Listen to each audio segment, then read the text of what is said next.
Every minute a victim goes without CPR, their chance of living is reduced by 10%. I'm here to discuss the proper way to perform CPR. I'm certified by the American Red Cross in life-saving, AED, and CPR. CPR stands for cardiopulmonary resuscitation.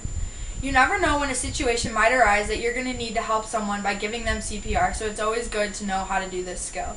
With a little bit of patience, determination, and guidance, anyone can learn how to give CPR. There are so many benefits to knowing CPR. Bystander CPR, if provided immediately, can double or triple a victim's chance of survival.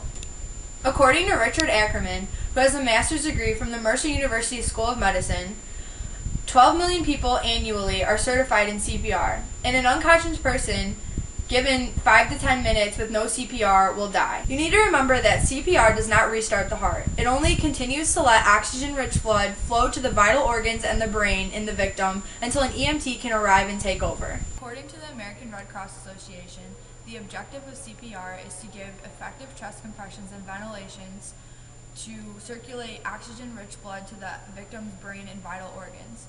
CPR is 5 cycles of 30 compressions per cycle, followed by 2 ventilations or rescue breaths.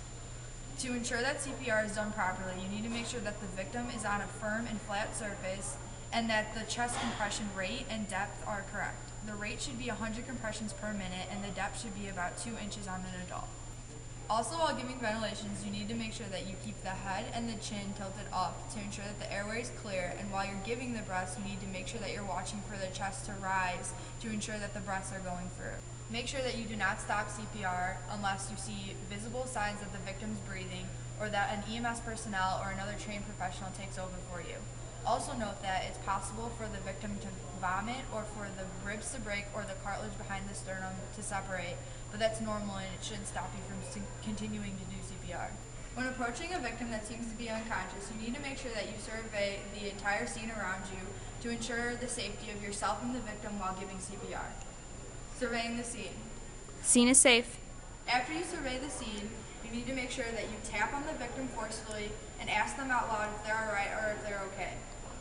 After you do that and there's no response, you need to look someone in the eye directly and tell them to go call 911 to ensure that an EMS personnel will be on the way to take over for you. Are you alright? Are you okay? Victim is unresponsive, you go call 911.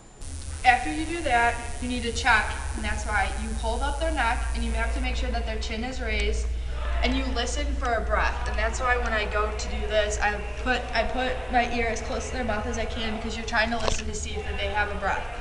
You also have to check the pulse, which you go on the center of the neck and you slide down until you hit a groove, and that's where you're feeling for the pulse, and you need to make sure you do that while you're listening for them to breathe. If they're breathing but they don't have a pulse, that's when you know that you need to start CPR. Once you begin to do CPR, you need to make sure that your non-dominant hand is flat against the chest and that your dominant hand is in a fist on top of the other one. You need to make sure that you're in the middle of the chest. You need to make sure that your hands stay straight and that your arms stay perpendicular to the body.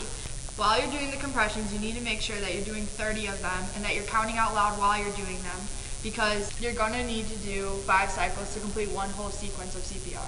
After you do 30 compressions, this is 1 cycle, you need to make sure that you're breathing twice into the mouth again, and you need to make sure that you're lifting the neck and the chin so that air can successfully go into the neck and through to the lungs. After every 5th cycle of CPR, you need to check for breathing and a pulse again. If there's still a pulse but no breathing, you need to continue doing CPR until an EMS can come and take over for you.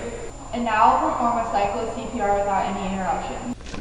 2, 3, 4, 5, 6, 7, 8, 9, 10, 11, 12, 13, 14, 15, 16, 17, 18, 19, 20, 21, 22, 23, 24, 25, 26, 27, 28, 29, 30.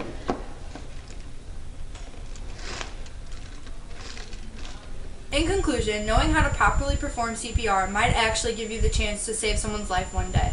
Not only are many people learning how to do it, but it's a quick and easy skill that anyone can learn how to do. I was given a first-hand experience of giving CPR when a child at the pool I was lifeguarding at started to drown. I had to get them out of the water and then start to perform CPR, which although was different on a child, still was doing the same thing. I was giving compressions and ventilations, and the child started to cough up the water, and an EMT eventually did arrive and take them to the hospital, but I was able to start them breathing again. Even though CPR seems like a skill that many people learn and never will use, You never really do know when you ultimately might be given the chance to save someone's life. Thank you.